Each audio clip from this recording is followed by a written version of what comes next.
आज की क्लास में कक्षा 10th का सोशल साइंस में राजनीति शास्त्र यानी पॉलिटी का चैप्टर नंबर 3 स्टार्ट करेंगे। ठीक है, देखिए चैप्टर 3 है जाति धर्म और लैंगिक मसले।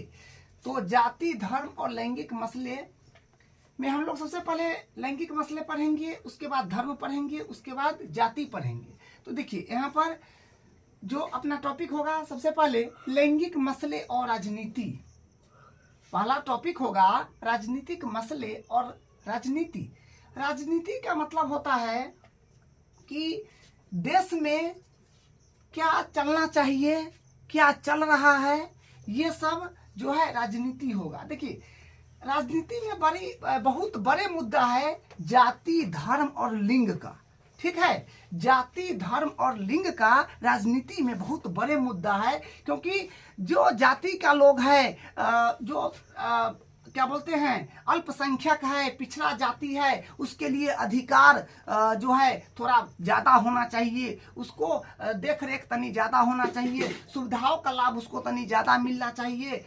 ये जाति में धर्म में है कि धर्म में जो बहुसंख्यक है उसके अकॉर्डिंग उसका जो है थोड़ा सा ज्यादा अधिकार होना चाहिए। और लैंगिक में है कि जैसे लैंगिक में पुरुष हो गया और महिला हो गया। ठीक है, पुरुष और महिला में भेदभाव किया जा रहा है, उसको भी राजनीतिक में उसका अधिकार मिलना चाहिए। उसका जो है जिसमें ज्यादा समानता है स्त्री में और महिला में, उसको भी समान अधिकार होना चाहिए, उसको भी कुछ करने का मौका दिया जाना चाहिए। ठीक है, तो सब जो है राजनीति में यहाँ पर जाति धर्म और लैंगिक सबके जो है सबको यहाँ पर समानता का अधिकार, सबको जो है समान अधिकार मिलना चाहिए, सबको आगे बढ़ने का अधिकार मिलना चाहिए, किसी से भेदभाव नहीं होना चाहिए। लेकिन हम लोग सबसे पहले यहाँ पर देखेंगे श्रम का लैंगिक विभाजन। तो श्रम का लैंगिक विभाजन, तो देखिए यहाँ पर जो है हम लोग श्रम का लैंगिक विभाजन सबसे पहले देखेंगे। तो देखिए अगर आप इतिहास उलट करके देखेंगे तो स्त्री के साथ जो है बड़े भेदभाव किया गया है। ठीक है, स्त्री के साथ जो है वो बहुत बड़े भेदभाव किया गया है और भेदभाव जो है बुरी तरह से करा गया है। ठीक है, तो यहाँ पर हम लोग देखेंगे श्रम का लैंगिक विभाजन में। देखिए पहला पॉइंट, काम के बंटवारे का वह तरीका जैसे घर के अंदर के सारे काम परिवार की औरतें करती है या अपनी देख रेख में घरेलू नौकरों या नौकरानियों से कराती है। देखिए काम को लिंग के आधार पर बांटा गया है। जिसे पुरुष है तो पुरुष का काम अलग है, महिला है महिला का काम अलग है। लेकिन पुरुष को जो है वो बाहर का काम करना है और महिला को जो है वो घर के काम करना है। जैसे घर में हुआ घर के काम, खाना बनाना, कपड़े साफ करना, साफ सफाई करना, और कोई मेहमान आ गए तो उसके लिए भोजन पानी नाश्ता बनाना, ये सब जो है स्त्री का काम है, स्त्री को दिया गया है। और बाहर का जो काम है, बाहर में जो भी काम हो, फैसले लेना हो, पंचायती करना हो और पैसे कमा करके लाना हो, ये सब जो है मर्द का यानी पुरुष का काम है। ठीक है, लेकिन ऐसा बात नहीं है कि जो काम पुरुष करता है वो स्त्री नहीं कर सके। जो पुरुष करता है वो स्त्री कर सकता है, जो स्त्री करता है वो पुरुष कर सकता है। ठीक है, देखिए दूसरा क्या है कि शुरुआत हम लैंगिक असमानता से करें। शुरुआत जो है हम लोग लैंगिक असमानता से करेंगे। इसमें देखिए अगला पॉइंट, लैंगिक असमानता का आधार स्त्री और पुरुष की जैविक बनावट नहीं बल्कि उन दोनों के बारे में प्रचलित रूढ़ छवियां और तयशुदा सामाजिक भूमिकाएं हैं। देखिए बनावट जो है, जैविक बनावट का मतलब उसका शरीर का बनावट पुरुष और स्त्री से नहीं, उससे भेदभाव नहीं है। उसमें क्या है कि जो प्रचलित रूप से जो पहले से चलते आ रहा है, जो पहले से चलते आ रहा है कि नहीं स्त्री का काम ये है, उसको खाना बनाना है, कपड़े साफ करना है, घर का साफ सफाई करना है, मतलब घर का जो काम है सारा काम वो बहुत दिनों पहले से चलते आ रहा है, उसी पर प्रचलित है। अभी तक वही जो है चलते आ रहा है, जो स्त्री से ये काम, घर का सारा काम करवाना चाहिए, वही है कि तयशुदा सामाजिक भूमिका, छवियां और तयशुदा सामाजिक भूमिका है। तो वही बात है, ठीक है। अगला देखिए, यह चीज अधिकतर परिवार के बारे में प्रचलित रूढ़ छवियां और तयशुदा सामाजिक भूमिकाएं हैं। मतलब ये जो है, ये सही बात है कि ये जो होते आ रहा है वही अभी तक अधिकतर उसी चीज जो है हो रहा है, ठीक है। अब देखिए, यह चीज अधिकतर परिवार के श्रम के लैंगिक विभाजन से झलकती है। क्या है कि यह चीज अधिकतर परिवार के श्रम के लैंगिक विभाजन से झलकता है। तो परिवार के जो है उसके पुरुष और स्त्री के काम से ही झलक जाता है कि ये विभाजन कैसे किया है। अब देखिए, निजी और सार्वजनिक का विभाजन।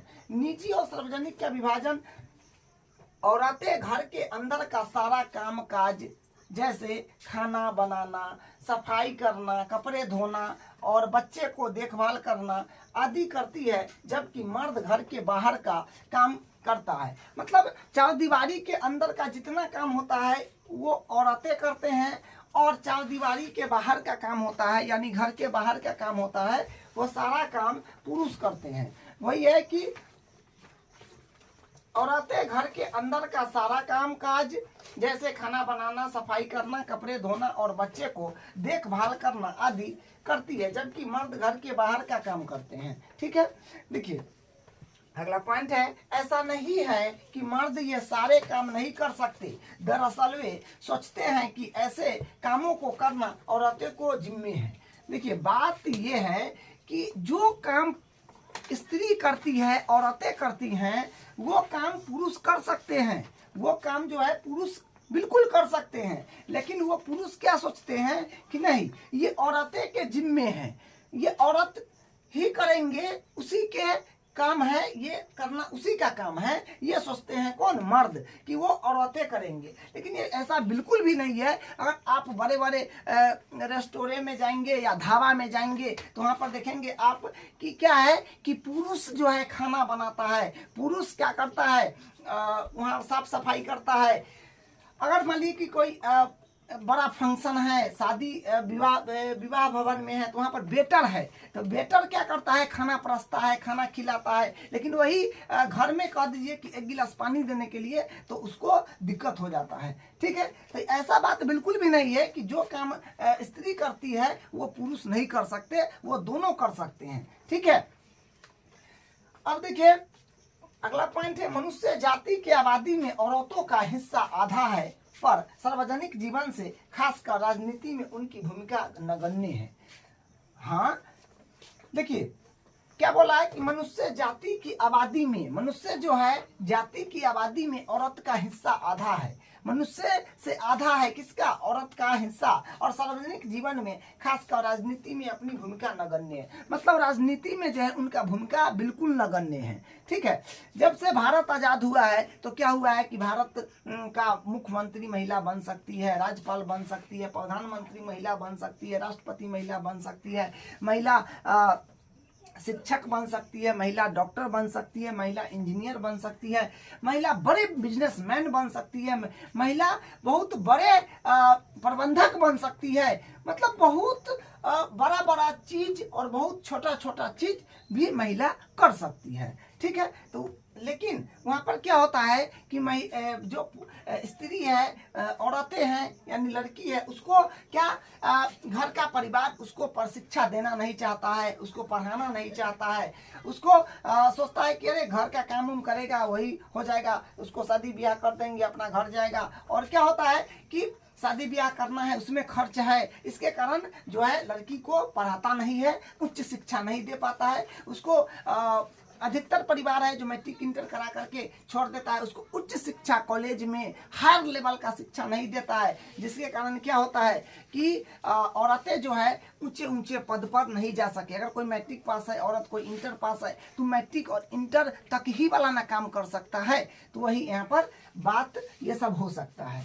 अब देखिए यहाँ पर क्या है कि पहले सिर्फ पुरुषों को ही सार्वजनिक मामलों में भागीदारी करने, वोट देने या सार्वजनिक पदों के लिए चुनाव की अनुमति थी।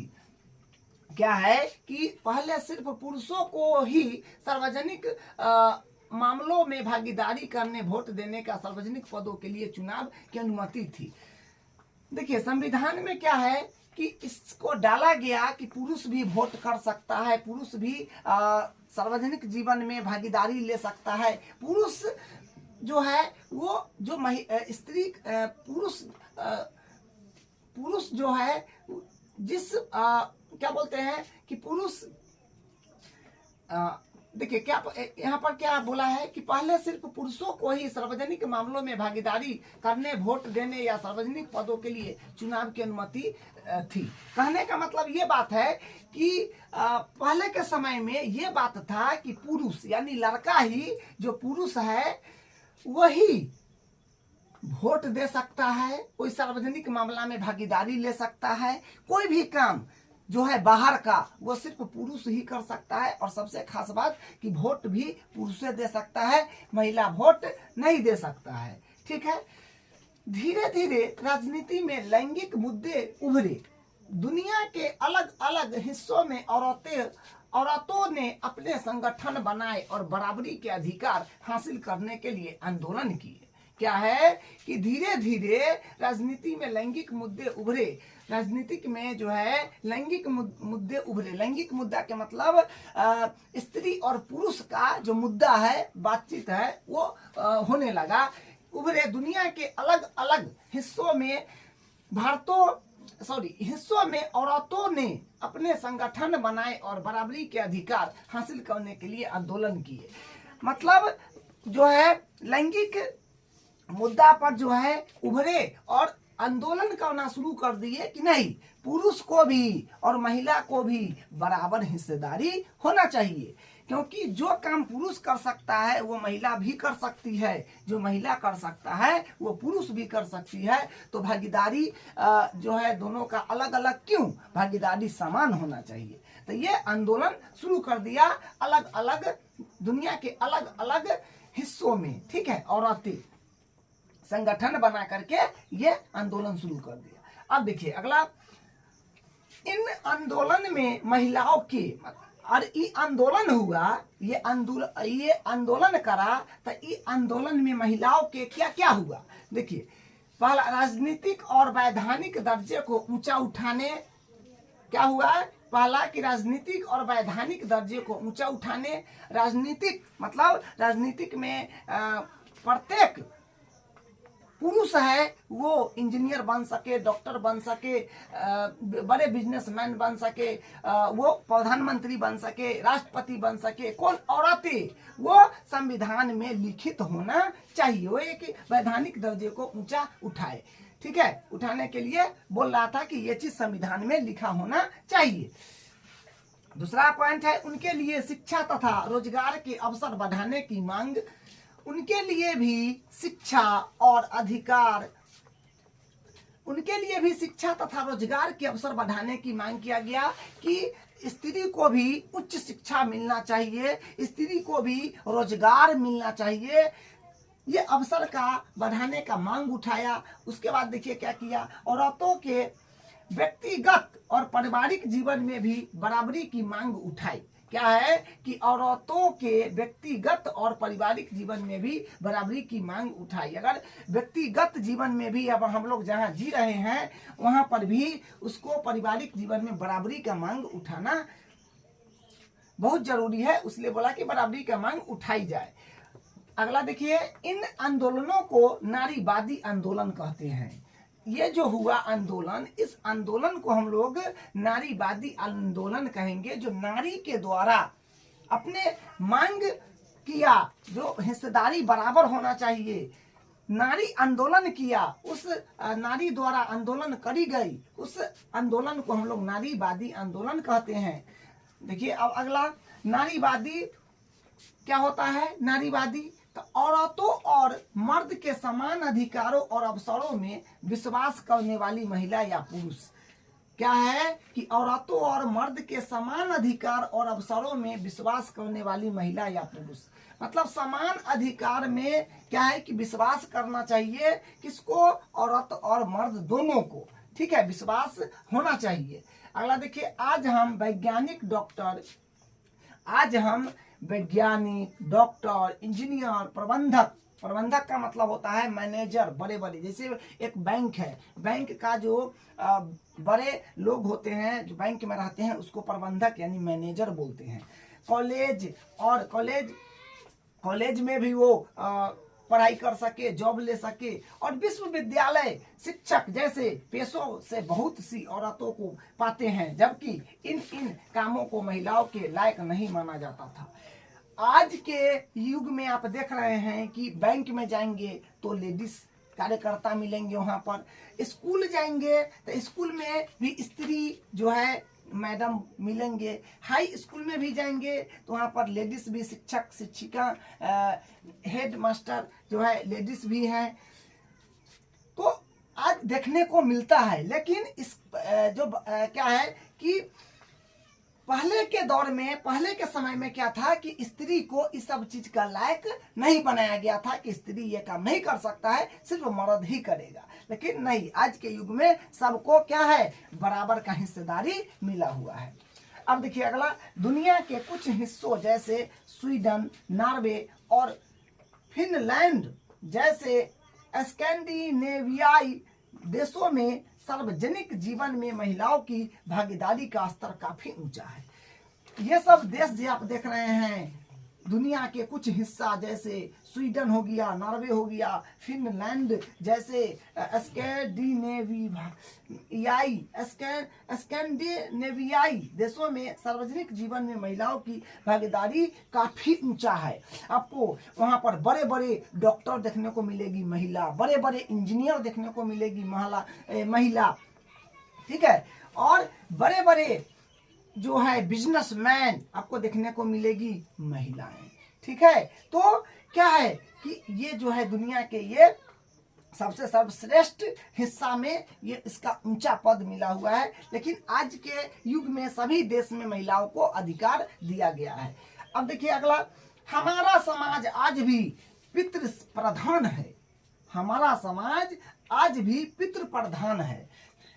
आज के दौर में क्या है कि देखिए, अगर मुखिया है, सरपंच है, पंचायत समिति है, क्या बोलते हैं, पंच है, सरपंच है, तो वो लेडीज ही बनती है। अभी के दौर में आपके सामने की बात है, आप अपने जहाँ पर रहते हैं वहाँ आप देख लीजिए कि कोई वार्ड है तो अधिकतर महिला ही मिलेगी, कोई मुखिया है तो अधिकतर महिला ही देखने को मिलेगा, सरपंच है तो महिला ही देखने को मिलेगा। लेकिन महिला सिर्फ नाम मात्र की है, लेकिन उसका काम जो है उसका पति देव करते हैं, उसका जो पति है वो करते हैं। जो कहाँ पर क्या करना है नहीं करना है वो सिर्फ नाम मात्र के हैं कि हम सरपंच है तो मुखिया है, ये है वो है, लेकिन उसका काम जो है पति करते हैं, ठीक है। तो वही है कि हमारा समाज आज भी पितृ प्रधान है। तो आपको बताए कि अगर मान लीजिए वो सरपंच है लेकिन उसका जो निर्णय लेते हैं उसका पति लेते हैं, जो पति क्या है, पुरुष है,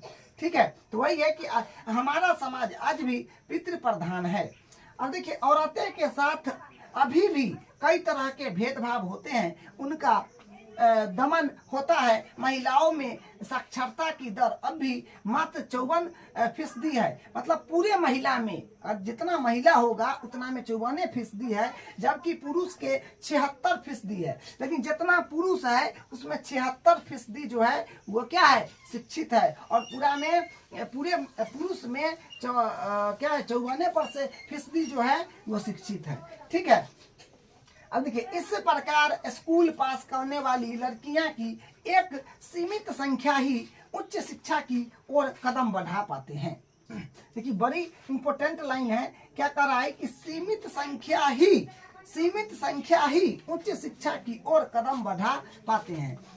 देखिए ये जो है इंपॉर्टेंट लाइन है, क्या है कि इसी प्रकार स्कूल पास करने वाली लड़कियां की एक सीमित संख्या ही उच्च शिक्षा की ओर कदम बढ़ाते हैं। मतलब जितना स्त्री लोग है, लड़की लोग है, पढ़ाई करती है तो बहुत कम संख्या में जो है कोई मैट्रिक पास किया तो इंटर में नाम लिखाता है, चलिए मिला जुला के इंटर पढ़ लेता है। इंटर के बाद जो हायर क्लास होता है, उच्च शिक्षा है, उसमें बहुत कम लड़की है जो एडमिशन ले पाती है, वो नहीं कर पाती है, क्योंकि उसका गार्जियन जो है लड़की पर ध्यान नहीं देती है और लड़का पर काफ़ी ध्यान देता है, काफ़ी ज़्यादा पैसे खर्च करते हैं किसको, लड़कियों को पढ़ा करके आगे निकलने के लिए, और लड़के को हायर शिक्षा देते हैं, उसको ज़्यादा स्वतंत्रता देते हैं, लड़का को ज़्यादा आज़ादी देते हैं पढ़ने की, और लड़की को जो है उसकी तुलना में बहुत कम आज़ादी मिलता है पढ़ने के लिए। इसके कारण आज भी लड़की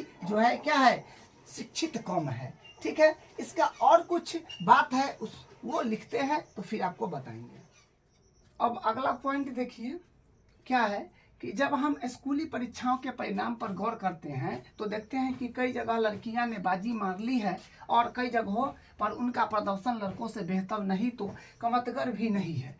मतलब आज के दौर में क्या है कि देखिए लड़का से ज़्यादा अच्छा रिजल्ट लड़की ला रही है और ये अच्छे मार्क्स ला रहे हैं, तो लड़का से जो है लड़की ज़्यादा पढ़ाई लिखाई में आगे है और ये रिजल्ट भी अच्छा ला रहा है, इसलिए वो लड़की जो है बाजी मारती है। कोई भी एग्जाम में लड़का से अच्छा प्रदर्शन लड़की का होता है। ठीक है, और कहीं पर ऐसा होता है कि लड़का का बेहतर होता है और लड़की का कमजोर पड़ जाता है। तो ये बात यहाँ पर है। अगला पॉइंट है, लेकिन आगे की पढ़ाई के दरवाजे उनके लिए बंद हो जाते हैं क्योंकि माँ बाप अपने संसाधनों को लड़के लड़की दोनों पर बराबर खर्च करने की जगह लड़कों पर ज़्यादा खर्च करना पसंद करते हैं। देखिए, और लड़की है, क्या होता है कि अगर कोई परिवार में लड़का और लड़की पढ़ रहा है तो लड़की अगर मैट्रिक और इंटर पास कर गया तो उसको आगे की पढ़ाई से वंचित कर दिया जाता है। कहता है, बोला जाता है कि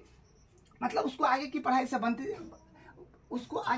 से वंचित कर दिया जाता है, उसको घर के जो काम होता है उसी में लगा दिया जाता है, क्योंकि वो सोचते हैं कि लड़की को ज़्यादा पढ़ा करके क्या करेंगे, वो तो अपना घर जाएगी और वहाँ का काम धाम संभालेगी, और लड़का पर जो है पैसा ज़्यादा खर्चा करते हैं, हायर क्लास में पढ़ाते हैं, बड़े बड़े कॉलेज में भेजते हैं, ये बात होता है। ठीक है, अगला देखिए, इस स्थिति के चलते अब भी ऊंची तनख्वाह वाले और ऊंचे पदों पर पहुंचने वाली महिलाओं की संख्या बहुत ही कम है। क्या है कि इस स्थिति के चलते अब भी ऊंची तनख्वाह वाले और ऊंचे पदों पर पहुंचने वाली महिलाओं की संख्या बहुत कम है। अगर मान लीजिए कि कोई महिला जो है मैट्रिक और इंटर ही पास हुआ है तो मैट्रिक और इंटर लेवल का ही वो जॉब कर सकता है, ऊंचे जो है बड़े बड़े ऊंचे पद का जॉब वो तो कर नहीं सकते हैं क्योंकि उसके पास तो हायर शिक्षा है नहीं, तो इसलिए वो कम तनख्वाह का जॉब वो ले पाते हैं। बड़े बड़े जो होता है बेसी जो होता है तनख्वाह, ज़्यादा पैसा जहाँ पर मिलता है, जो पद पर ज़्यादा तनख्वाह है वो काम वो नहीं कर पाते हैं क्योंकि उसको तो शिक्षा उतना है नहीं, और जिसके पास उतना शिक्षा है वो कर पाते हैं। तो मतलब उसकी संख्या अभी भी कम है। ठीक है, बहुत कम है जो ज़्यादा से ज़्यादा तनख्वाह वाला जॉब कर पाए, क्योंकि शिक्षा का अभाव है। मैट्रिक इंटर या ग्रेजुएट भी बहुत कम है, इसके कारण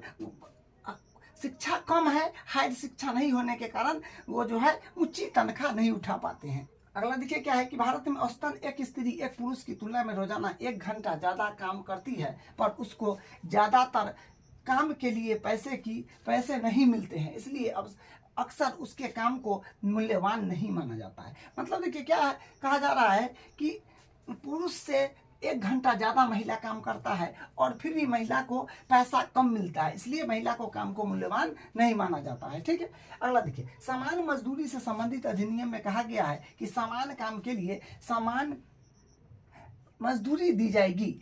क्या है कि समान मजदूरी से संबंधित अधिनियम में कहा गया है कि समान काम के लिए समान मजदूरी दी जाए। मतलब अगर कोई व्यक्ति है, एक ही पोस्ट पर है, दोनों का काम बराबर है, दोनों उतना ही घंटा करता है और सेम काम करता है, तो पैसा भी सेम होना चाहिए। ठीक है, तो ये बात है। अगला देखिए, बहरहाल काम के हर क्षेत्र में यानी खेल कूद की दुनिया से लेकर सिनेमा के संसार तक और कारखानों से लेकर खेत खलिहान तक महिलाओं को पुरुषों की तुलना में कम मजदूरी मिलती है, भले ही दोनों में समानता समान काम लिया हो। मतलब क्या है कि कोई भी क्षेत्र में जाएंगे, कोई भी क्षेत्र में, तो जो भी क्षेत्र में जाएंगे वहाँ पर क्या है कि मजदूरी जो है दोनों को समान काम किया, मतलब काम समान करे तो मजदूरी भी उसको समान मिलना चाहिए। अगला देखिए, भारत के अनेक हिस्सों में माँ बाप को सिर्फ लड़के की चाह होती है। देखिए अगला पॉइंट क्या है, ये इंपॉर्टेंट पॉइंट है। भारत के अनेक हिस्सों में माँ बाप को सिर्फ लड़के ही चाह होती है। मतलब कहीं पर भी अगर देखिए भारत के किसी भी हिस्सा में, तो माँ बाप का सबसे ज़्यादा चाह है कि हमको सिर्फ लड़के चाहिए। अगला पॉइंट, लड़की को जन्म लेने से पहले ही खत्म कर देने की तरीके इसी मानसिकता से पनपते होते हैं। मतलब क्या है कि देखिए, लड़की को जन्म लेने से पहले ही खत्म कर देने की तरीके इसी मानसिकता से पनपने होते हैं। कि देखिए अगर कोई किसी स्त्री के गर्भ में अगर कोई बच्चा है तो वो क्या करता है, वो जांच करवाता है, और जांच के द्वारा अगर उसको पाया जाता है कि लड़की है, तो वो गर्भ से ही उसको क्या करते हैं, उसको मतलब उसको मतलब गर्भ से ही उसको हटा देते हैं, उसको मार देते हैं। तो क्या है कि इस पर सरकार कठोर कानून भी बनाया है कि अगर कोई भी गर्भवती महिला जो है जांच नहीं करवा सकता है तो डॉक्टर पर भी और वो महिला पर भी कार्रवाई होगा। ठीक है, ये बिल्कुल गलत है। ठीक है, तो ये जांच नहीं करवाना चाहिए। कोई बच्चा अगर गर्भ में है तो उसको गर्भ से बाहर निकाल के मृत्यु नहीं करना चाहिए। ठीक है, अगला, इस देश के लिंग अनुपात प्रति 1000 लड़कों पर लड़कियों की संख्या गिरकर 9 से 19 रह गया है। क्या है कि इस देश के लिंग अनुपात प्रति 1000 लड़कियों की संख्या गिरकर 9 से 19 रह गया है। ठीक है, अगला पॉइंट है, महिलाओं के उत्पीड़न और शोषण और उन पर होने वाली हिंसा की खबरें हमें रोज पढ़ने को मिलती है। देखिए ये सब खबर जो है प्रत्येक व्यक्ति को रोज मिलता है कि महिलाओं के उत्पीड़न, शोषण और उन पर होने वाली हिंसा की खबरें हमें रोज मिलता है। वही बात है कि ये सब जो है गलत चीज हो रहा है। अगला पॉइंट देखिए कि शहरी इलाके तो महिलाओं के लिए खास तौर से असुरक्षित है। शहरी इलाका जो है महिलाओं के लिए असुरक्षित है खास तौर पर। अगला पॉइंट, वे अपने घरों में भी सुरक्षित नहीं है, क्योंकि वहाँ भी उन्हें मारपीट तथा अनेक तरह की घरेलू अहिंसा झेलनी पड़ती है। क्या है कि देखिए, महिला जहाँ पर भी है, कहीं जहाँ भी है, शहर में है, गांव में है, जिस घर में रहती है, वहाँ पर भी सही से सुरक्षित नहीं है। क्योंकि जो घर वाले हैं, जो बाहर का काम करके आते हैं, और जो पुरुष घर में काम करते हैं, उसका काम का कोई मिन्हा नहीं होता है। कहते हैं कि नहीं तुम्हारा ये जिम्मा है, ये तुम करोगे, ये तुम्हारा ये काम था, ये काहे नहीं हुआ, उसी पर दबदबा बनाए रखते हैं। लेकिन ये गलत बात है। लेकिन ये मानना चाहिए कि हर पुरुष से ज्यादा कहीं ना कहीं स्त्री काम करता है। ठीक है, तो स्त्री को उस तरह से जो है दबदबा नहीं बनाना चाहिए। इतना काम करने के बाद भी उसको हम लोग क्या दबदबा बना दिया जाता है व्यक्ति के द्वारा, तो ये गलत बात है। ठीक है, तो आज की क्लास में हम लैंगिक मसले और राजनीति पढ़े हैं। अब अगले क्लास में अगला टॉपिक पर बातचीत करेंगे।